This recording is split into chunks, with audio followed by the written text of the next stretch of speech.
C'est lundi 11 mai 2026. Lors d'une conférence de presse organisée à Kinshasa, le candidat à la présidence de la Fédération congolaise de football association, Véran Mosengo Omba, a présenté son programme pour l'élection à venir à la tête de l'instance dirigeante du football congolais, intitulé « Refonder pour structurer, structurer pour gagner ». Ces projets ambitionnent de structurer en profondeur le football national à travers un plan stratégique de 4 ans doté d'un budget global estimé à 25,6 millions de dollars américains. Pour être, on va dire, sincère et véridique, j'ai quand même suivi quelques élections.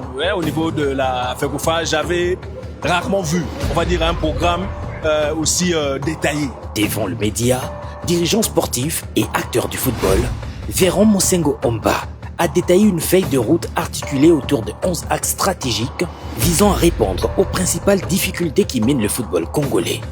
Gouvernance contestée, compétition irrégulière, déficit d'infrastructures, faiblesse du football de base et manque de professionnalisation des clubs. Le premier axe du programme porte sur la gouvernance et la transparence. Le candidat prévoit un audit indépendant, la digitalisation des procédures administratives ainsi que la publication régulière des comptes de la fédération. Ces chantiers de modernisation représentent un investissement de 800 000 dollars sur 4 ans. Concernant les compétitions nationales, 4 millions de dollars seront consacrés à la réforme de l'organisation des championnats nationaux et provinciaux avec pour objectif de mettre fin aux saisons inachevées et d'instaurer un calendrier stable et respecté.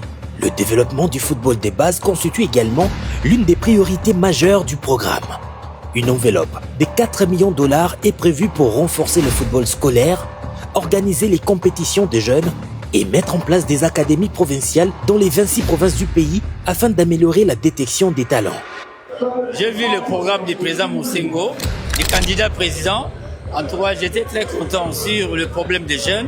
Et surtout, comme il a parlé, il va faire des académies dans les 26 provinces. En tout cas, ça serait une très bonne chose pour le football des bases. Dans les volets techniques, la restructuration de la direction technique nationale bénéficiera d'une enveloppe d'1,2 million de dollars, tandis que 1,5 million de dollars seront consacrés à la formation des entraîneurs à travers des programmes de certification CAF et FIFA. Le programme prévoit aussi 2 millions de dollars pour accompagner la professionnalisation des clubs congolais et renforcer leurs capacités administratives et financières. Véran Mosengo Omba annonce un investissement de 5 millions de dollars destiné à améliorer la préparation, la logistique et la stabilité des léopards dames et messieurs lors des compétitions internationales. Le football pratiqué par les dames figure parmi les priorités affichées du projet avec un budget dédié de 3 millions de dollars destiné à structurer les compétitions, renforcer la formation et développer la visibilité du football féminin congolais. Le secteur de l'arbitrage et des métiers du football bénéficiera de 800 000 dollars, notamment pour la formation, l'amélioration des conditions de travail des arbitres et l'introduction progressive de la VAR. Enfin, 2,3 millions de dollars seront consacrés aux infrastructures sportives avec un accent mis sur la modernisation des terrains et la création d'un centre technique national. Le candidat a évoqué la question des modernisations des infrastructures. Nous aimerions qu'il puisse avoir vraiment l'œil sur la maternité du football. Pas seulement de Kinshasa, mais du Congo, mais parce que nous parlons de Kinshasa ici pour le football des ententes urbaines qui se joue sur des terrains très difficilement praticables, mais que chaque année ne cesse de sortir des grands talents pour le football congolais. Alors, comme je l'ai dit, il a parlé de l'amélioration des infrastructures. Nous aimerions voir vraiment que cela puisse se réaliser pour que nos jeunes puissent rencontrer aussi cette modernisation du football à travers les infrastructures. Le calendrier financier présenté prévoit une montée en puissance progressive des dépenses. En 2026, 5,5 millions de dollars seront déployés pour les réformes institutionnelles et les audits. En 2027, 6 millions de dollars pour le développement du football des bases et des compétitions.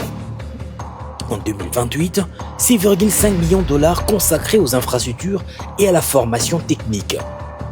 Et en 2029, 7,6 millions de dollars pour la consolidation des programmes et la recherche des performances sportives. Mon projet Un projet qui est porté pas seulement par moi, par les 15, par les 14 autres membres qui sont ici. Nous, c'est simple.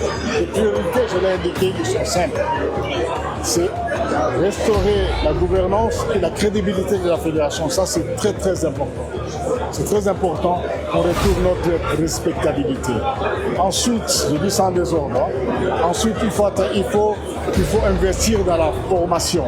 C'est important qu'on ait des coachs pour entraîner déjà nos jeunes au bas âge déjà, dans le bas âge du développement du football. Et puis il faut stabiliser nos ligues, nos compétitions, c'est important. On a des compétitions saucissonnées, ce n'est pas bon, on ne peut pas développer le football comme ça. Ensuite, évidemment, les infrastructures, on a besoin des infrastructures pour que les gens viennent au match. Ça me fait mal au cœur. Je demande à mes jeunes frères ici, vous supportez quelle équipe? Barcelone, tu vois. On joue le football ici. Donc il faut ramener notre jeunesse déjà que le football c'est juste chez nous, qu'ils connaissent nos footballs. Pour qu'ils aillent au stade, il faut qu'il y ait des infrastructures de bonnes, des qualités décentes, qu'ils aillent au match. C'est comme ça qu'on va faire avancer notre football. À travers cette candidature, Véran Mosengo Omba affirme vouloir bâtir une FECOFA plus transparente, autonome et compétitive. Le calendrier promet également des mécanismes stricts de redevabilité, notamment des audits financiers annuels, la publication des comptes et un suivi rigoureux de fonds provenant de la FIFA et de la CAF. Avec cette feuille de route chiffrée, le candidat affiche son ambition de replacer le football congolais sur des bases plus professionnelles et durables. Reste désormais à convaincre les électeurs de la FECOFA lors du scrutin à venir.